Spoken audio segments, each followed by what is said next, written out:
A yau ne za a fara shari'ar Amira Sufyan wadda ta yi ƙaryar wasu sun sace ta a Abuja da kayan 'yan sanda. Amma kafin mu je ga kawo rahoton, idan yau ne farkon kasancewarka da wannan tasha ta mai albarka, idan Allah sai ka yi haƙuri ka danna mana subscribe kana ka danna ƙararrawar sanarwa domin kasancewa tare da mu. An gurfanar da Amira a kotu bayan ta yi ikirarin sace ta da mata 17. 'Yan sanda sun kama matashiya Amira bayan ta yi ikirarin sace ta da wasu mata 17 da yara ƙanana.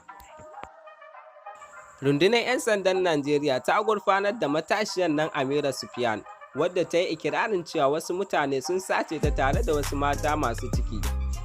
Matashiyar ta gurfana ne a kotun majistare da ke Abuja, babban birnin ƙasar, da safiyar Laraba bisa rakiyar jami'an tsaro.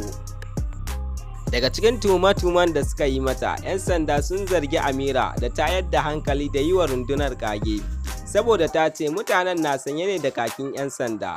Sai dai bayan gabatar da tuhuma a kanta, alƙalin kotun ya bayar da belinta saboda bincike ya nuna tana da lalurar kwakwalwa.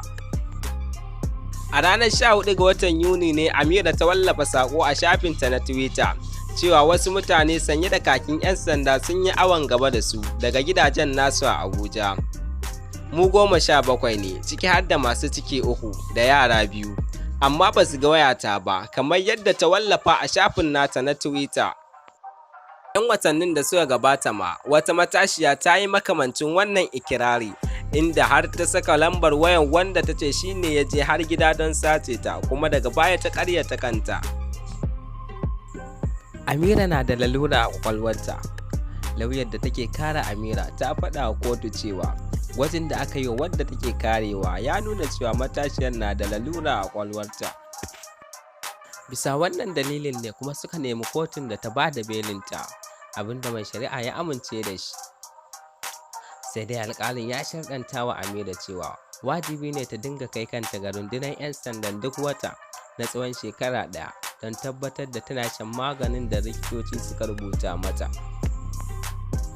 Yarbawa ne da Fulani suka sace mu. Da take wallafa saƙon na Twitter da misalin karfe 1:40 na ranar 14 ga watan Yuni.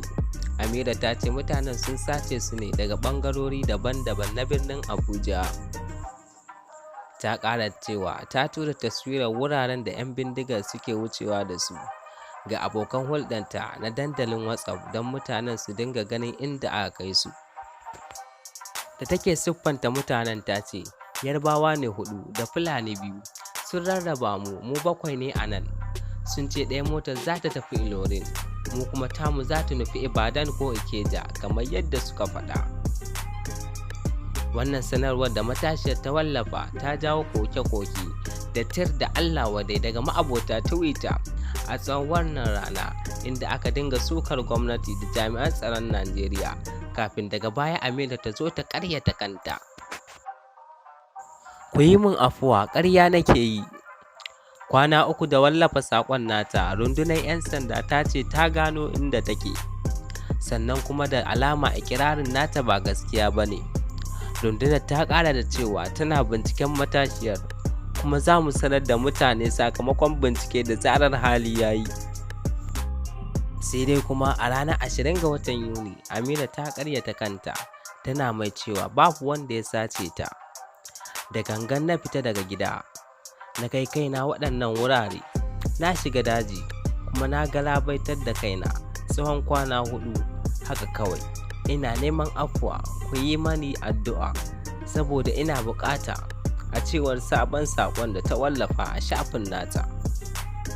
Ina neman afuwar jama'a da 'yan sanda, abokaina da dangina saboda ƙaryar da na yi musu. Babu wani abu mai kama da haka da ya faru, kawai tunanina ne mara kyau. Alƙali ya ba da belinta amma da sharaɗi.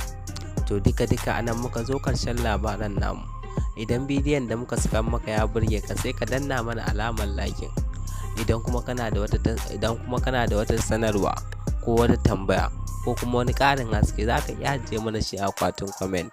Idan kuma yau ne farkon kasancewarka da wannan tasha tamu mai albarka, dan Allah ka taimaka ka agaza ka tallafa ka danna mana subscribe, kana ka danna alamar ƙararrawar sanarwa domin kasancewa a tare da mu a koda yaushe.